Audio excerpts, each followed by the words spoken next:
Greetings, ladies and gentlemen, and welcome to today's edition of Tales from Outer Space, where I take stories from across the internet and read them for your entertainment. This particular story is called In Times of Need, written by Whiny91. So far, it hadn't been a good day at all for General No Zerlov. First, he had to witness live from space how the biggest and supposedly long-dormant volcano on his home planet erupted without any prior warning, thus killing millions of people who had lived at its hillside in the blink of an eye. At the same time, the eruption had expelled enough smoke into the air so that the atmosphere of the planet slowly changed into something which wouldn't be breathable for the people anymore. That meant that as long as people weren't evacuated from the planet, every single one of them were going to die. However, as catastrophic as the volcano outbreak was for his people, it wasn't the only problem with which No Zerlov had to deal with. Because, as he had been informed by his second-in-command just a few seconds ago, the early warning systems had detected multiple unknown and thus possibly hostile contacts, which were inbound towards their system. It was because of these two dangers to his people and the subsequent responsibility which laid on his shoulder that No Zerlov sighed deeply and wished, not for the first time, that he would have never become the highest-ranked officer of the entire star system. But since all higher-ranked military personnel had attended an emergency meeting on the slopes of the volcano, No Zerlov had, with the outbreak, suddenly become the person in charge. No Zerlov closed his eyes and allowed himself to sigh one last time, before he finally turned away from the window and faced his second-in-command, who had stood behind him ever since they had informed him of the unknown contacts. "Do we have any clue what or who these unknown contacts are?" No Zerlov asked his second-in-command, and, to his surprise, the Major nodded. "Yes, sir," his second-in-command confirmed.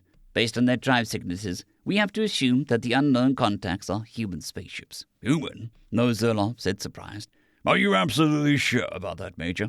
This time the Major hesitated for a moment, then shook his head. "No, sir," he admitted and explained. "As you surely know, sir, the drive signature of a spaceship can easily be faked by others. That means that as long as we don't have a visual confirmation, we can't be 100% sure if these unknown contacts really are human spaceships or not." No Zerlov took a deep breath. "I see," he said pensively. "In that case, I don't see any other choice than to order you to prepare our space station for battle so we can open fire at these unknown spaceships as soon as they drop out of FTL." "But, sir," the Major protested instantly, "as you surely know, it is against our law to shoot at unidentified spaceships." No Zerlov nodded and twisted his mouth. "I do know that, Major," he admitted unhappily, "but I honestly don't see any other option here. Because, in the time that we need to properly identify them, these ships could already have fired at us or the planet, and I'm not willing to risk the life of a billion souls just for the sake of following our laws." "I can understand that, sir," the Major said understandingly. "But what if the unknown spaceships aren't human? We would start a war with whichever species they belong to." "That is a risk, yes," No Zerlov openly admitted. "But the humans are the only ones who can have reacted so fast to our call for aid. This means that the chance that these ships don't belong to humans is close to zero." "Sir," the Major said as respectfully as he could, while shifting his weight uncomfortably to another leg, "even if you are right, and these spaceships indeed are of human origin, that doesn't mean that they'll open a fire at us, since we aren't at war with the humans." No Zerlov breathed loudly. "Look around us, Major," he said, annoyed and much louder than before. "The planet where our species was born is dying as we speak. The death count has reached the 6-figure mark a long time ago, and will continue to rise if we do not intervene. Unfortunately, there are too few civilian ships available right now to evacuate the entire planet, but if we could aid them with our military fleet, we could increase the numbers of rescued civilians by at least tenfold. This is, however, something we can't do as long as these unknown spaceships, human or not, pose an active threat to us, which they are as long as they remain unidentified. That is why I want the station to open fire as soon as these ships drop out of FTL, so they don't have a chance to become an active threat to us. So for the love of our 3 gods, follow my orders, Major, and prepare the station for battle." Even though Zerlov had explained his decision-making, the Major kept resisting. "Sir," he said, "I'm aware of the circumstances, but this doesn't give us the excuse to open fire and start a war with a species which might even have come to help us. So according to our law," the Major didn't make it further.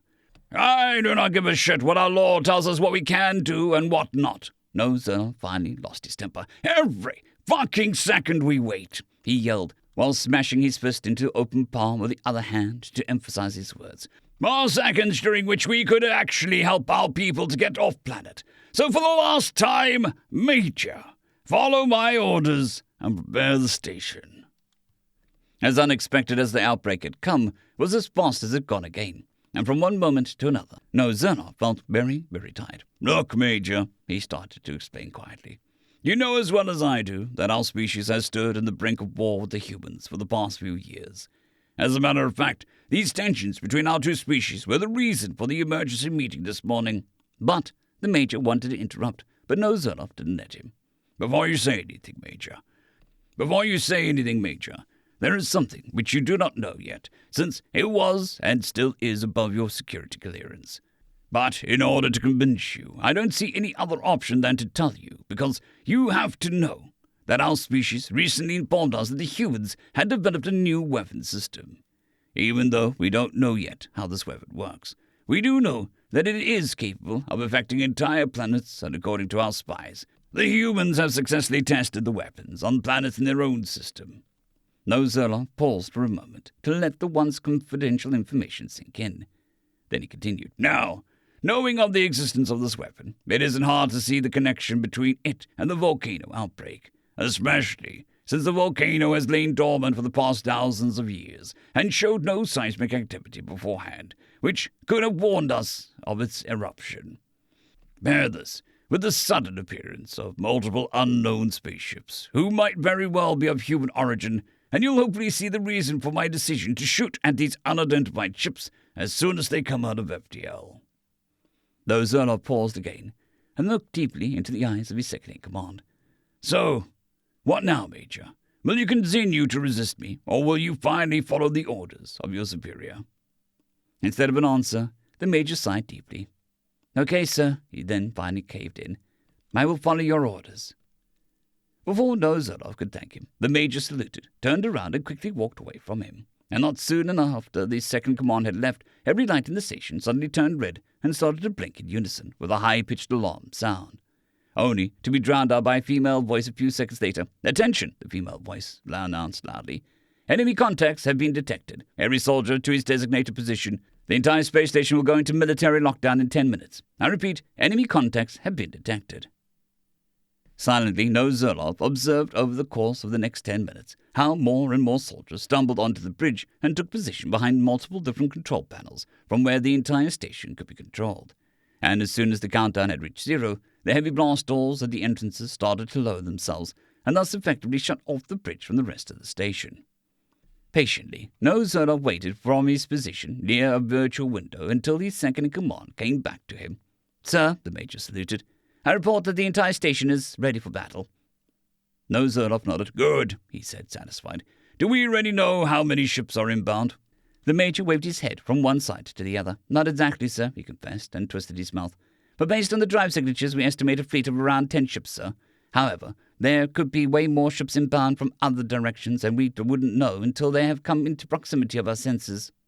"Only 10 ships?" Zernoff said, surprised, and a small light of hope awakened within him. Then reality caught up again. "That can't be right, even if the human battleships are slightly better than armed than us." "Is it possible that the spaceships aren't military in nature?" the Major asked with new quiet hope. "Maybe," Zernoff said hesitantly. "Or they are scouts, and the main fleet follows them shortly after." Both the Major and Zernoff fell silent, and it wasn't until the female voice did the next announcement that the silence was broken. "Enemy contacts will arrive in 20 minutes. Zernoff sighed. "Whatever they are, Major, I'm not willing to risk the death of thousands of people. 10 ships are more than enough to wreak havoc in our system, and I do not intend to let them do that. That means we will progress, as agreed, which means we will open fire at them as soon as they drop out of FTL. Understood?" The Major nodded. "Yes, sir. Should I take my leave, then, and go to my designated position?" "Do that." Zernoff agreed and watched once again how the Major walked away from him. Then, after a few minutes, he too walked away from the virtual window where he stood the past few hours and walked towards the holographic table in the middle of the bridge. "How long until they arrive?" he asked no one specific as soon as he arrived at the table, and it was a soldier to his right who answered him. "Sir, the enemy ships are 15 minutes out." "Have their numbers increased?" Zernoff wanted to know next. When the soldier didn't answer instantly, Have they increased? He asked again, this time more demanding. Slowly the soldier nodded. Yes, sir, he confessed. Their numbers have increased to 30 ships. 30 ships? Nozerov exclaimed loudly, and had to calm himself down before he could ask the soldier, how can it be that the number of enemy ships has tripled without us noticing? To his disappointment, the answer from the soldier was a helpless shrug and followed by, we don't know yet, sir. Fine. Nozerov sighed because of the sudden change in their situation, frustrated. When he first had heard the enemy's numbers, he hadn't panicked, because he knew that his space station wouldn't have a problem fighting against a fleet of 10 ships. Against a fleet of 20 ships, things got harder, but with the support of a few military ships, he believed that they would have managed to defend their solar system. However, to fight against 30 human spaceships was a guaranteed loss for their side, since each human ship required at least 2 of their own spaceships. Have you heard anything from one of our own fleets? Nozerov asked the present soldiers. Yes, sir, another soldier than before answered this time. But it'll take them some time until they reach our system. How long? Nozerov wanted to know. At least one day, the soldier answered instantly. Nozerov pressed his teeth together. That's too late, he said out loud, even when he knew that the soldier at the table knew that fact too. Activate our point defense systems and prepare the missile tubes so they can be fired at my command, Nozerov ordered. And inform me as soon as the humans are 5 minutes out from us. Understood? The soldiers nodded. Good, Nozerov said, satisfied, and took a couple steps back from the table so that he wouldn't be interrupted while he searched for a solution for their situation. It, however, became soon clear to him that he couldn't do anything but wait for the humans to arrive. He was outnumbered, and a few military spaceships he had available were either busy aiding the evacuation or wouldn't help much in the upcoming fight. Just before he wanted to give up, his thoughts suddenly got interrupted when a young soldier stepped beside him. Sir, the soldier said shyly. Yes, soldier, Nozerov asked and was glad for the distraction. Sir, if you have the time, I don't mind me asking, but do you really believe the humans are going to attack us? The soldier asked nervously. Surprised by the question, Nozerov needed a moment before he could react. Unfortunately, I do believe that they are going to attack us. But why? The soldier asked, confused. And Nozerov briefly thought of dismissing him instead of answering the question. But then after a minute of considering it, he decided to answer. Fine, I will tell you, he started to explain. Certainly, you've heard of the relationship between us and the humans, haven't you? Been great for the past decades, have you? The soldier nodded. I do know that, sir, but it can't just be because of that small habitable planet which was in the news recently, he then inquired. Nozerov smiled weakly. Don't worry, soldier, he reassured. Neither us or the humans are so primitive that we go to war against each other just because of a single planet, even though habitable planets are a reason why our two species have such a strained relationship with each other. Has it to do with the fact that our species and the humans need exact same prerequisites to survive on a planet? The soldier asked. Nozerov nodded. That is correct. You can imagine that it was very surprising for us when we first discovered them, not only because they were very similar to us, but because they only lived a few systems away from us. That is why some of our people believe that it is fate to go to war against them. Fate, sir? The soldier asked, confused. Again, Nozerov nodded. You heard that right, soldier. You have to know that finding a life form which has evolved similar to your own is something which rarely happens. But to find such a life form, which not only has reached sentience, but also lives practically in your neighborhood, has never been heard of before. That doesn't explain why the people believe that it is fate that our species go to war with the humans, the soldier insisted. You are correct, Nozerov agreed. But to understand our problem, you first have to know the prerequisites. Now, after our species had developed affordable space travel, the overall population on our home planet skyrocketed, and we needed more space to expand. In the beginning, we created more space by building space stations or habitable domes on other planets. However, constructing these two things takes an insane amount of resources, which is why, with the discovery of warp, it became suddenly more profitable to colonize existing habitable planets instead. But even though there are plenty of suitable planets in our galaxy, it takes us more and more time to discover and travel to them, since warp isn't instantly. Of course, this wouldn't be a problem at all, but this is where the humans come in. Like us, humans know that it is way easier to colonize habitable planets, since you don't need a lot of resources and don't have to worry about the hazards in space. Now, because information doesn't travel faster than light, many of the rare habitable planets we had discovered with observatories were already colonized by humans and thus became uninhabitable for us. The soldier scratched his head. Why uninhabitable? Can't we share them with the humans? No, Zerloff shook his head. Believe me, we have tried to coexist with the humans, but despite our similarities, our cultures are very different and don't go along very well. Because of that, both us and the humans believe that it is better if our two species live separately from each other. But unfortunately, there are too few habitable planets to satisfy the growth of our population. So why don't we terraform more planets, then? The soldier, intrigued. It isn't like we don't know how to do it. No, Zerloff sighed. Unfortunately, there is a big difference of terraforming an already habitable planet to our liking, and terraforming a planet so it becomes habitable. We just don't have the technology yet to terraform entire planets, because if we did, we wouldn't have a problem with the humans at all. The soldier became silent for a minute.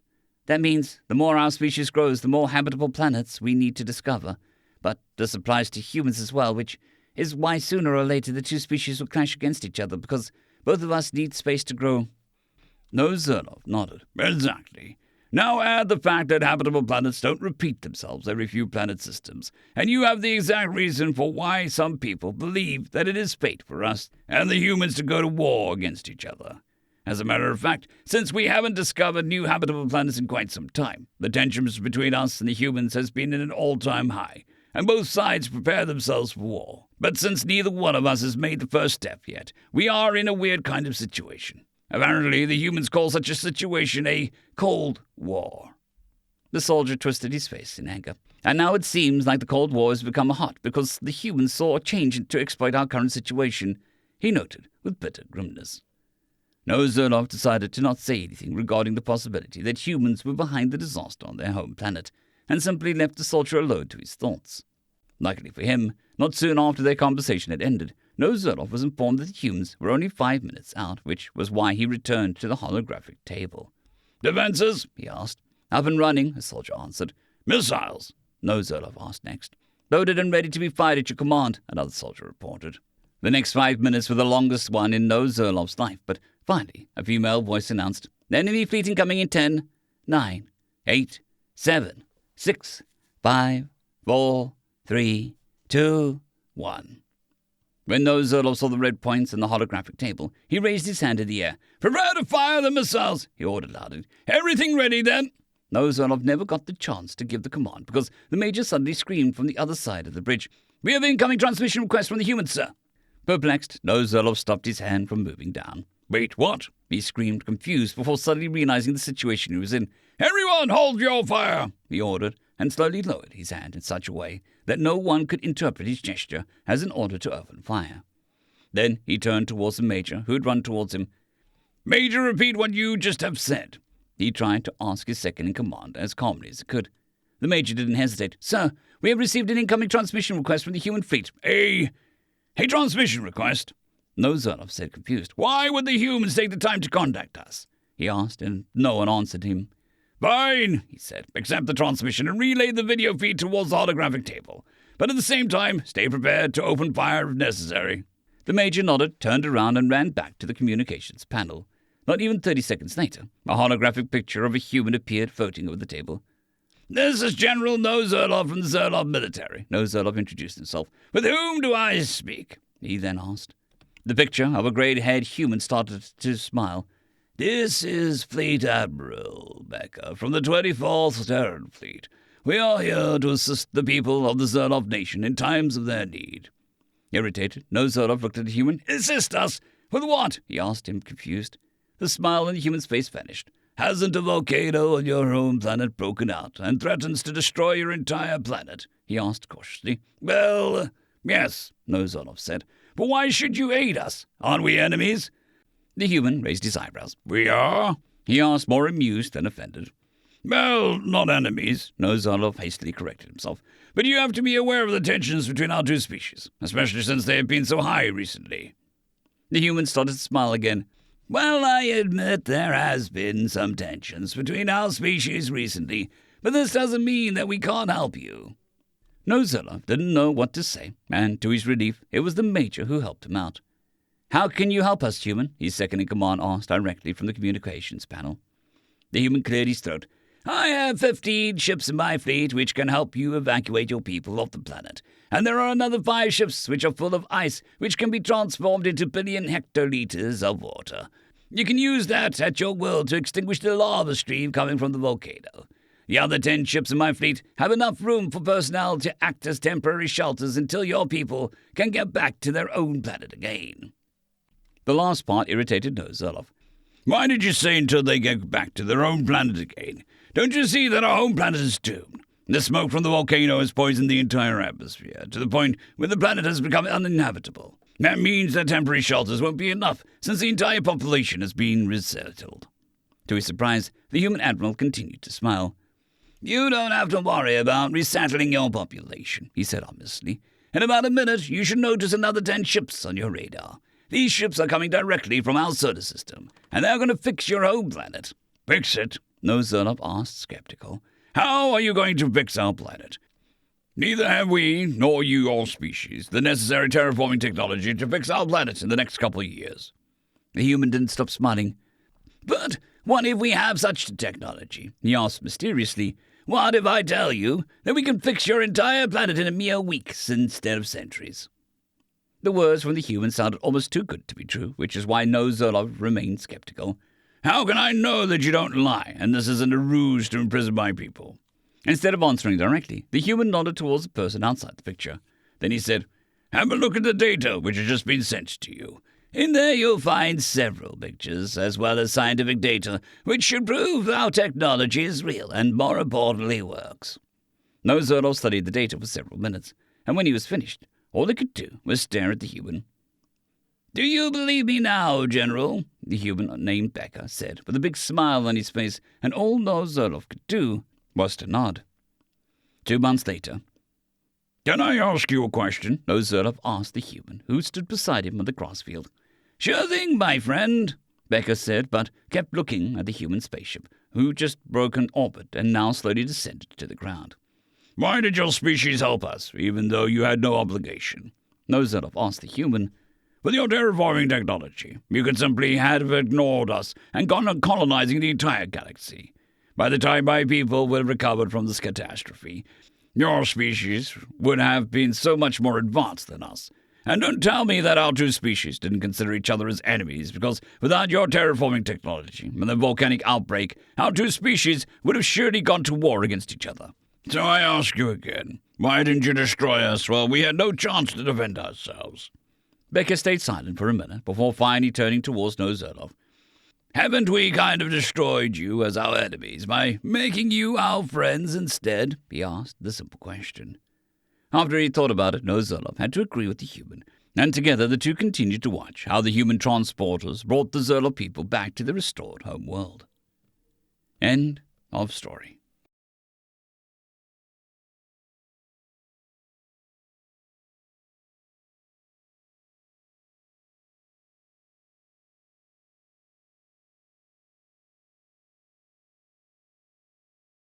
I'd greatly like to thank our Tier 5 channel members, Caspar Arnholtz, John Creighton, Manatharia, 050, Dragzoon WRE, and Elijah Silvercross.